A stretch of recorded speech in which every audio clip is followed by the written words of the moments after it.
Hello বন্ধুরা, তোমরা কেমন আছো? এখন শুভ সকাল না দুপুর বলবো বুঝতে পারছি না ঠিক, কারণ 11:30 বাজে। তো আজ দেখো আমার দুপুরের মেনু, এই রান্না বান্না সারছি, প্রচণ্ড গরম লাগছে। এখন আমি এরপরে স্নান করতে যাবো। তো আজ কি রান্না হলো একটু বলছি, দেশি রান্না, সব দেশি রান্না। এই দেখো বন্ধুরা, আলু পোস্ত হয়েছে একদম গামাখা করে, আর একটু বেগুন ভাজা, কারণ গরমে আমি বেগুন খাই না।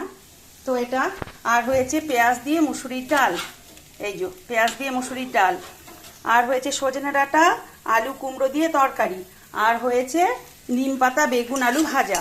আলু বেগুনটা একটু আগে ভেজে নিয়েছি, এরপর নিম পাতাটা দিলাম। গ্যাসটা কমিয়ে এটাকে মচমচে করে অনেকক্ষণ ধরে ভাজবো, তাহলে তেতো ভাবটাও লাগবে না। আর এরপর গ্যাস ঠাস পরিষ্কার করে রান্নাঘর কিচেন পরিষ্কার করে স্নান করতে যাবো আমি। আজকে একটু বেলা হয়ে গেল, তারপরে আমি পুজো সারবো। গরমে অ্যাকচুয়ালি স্নান করে রান্না করলে ভীষণ গরম লাগে বলে আগে রান্নাটা সেরে নিলাম। তো ভালো থেকো তোমরা, বাই।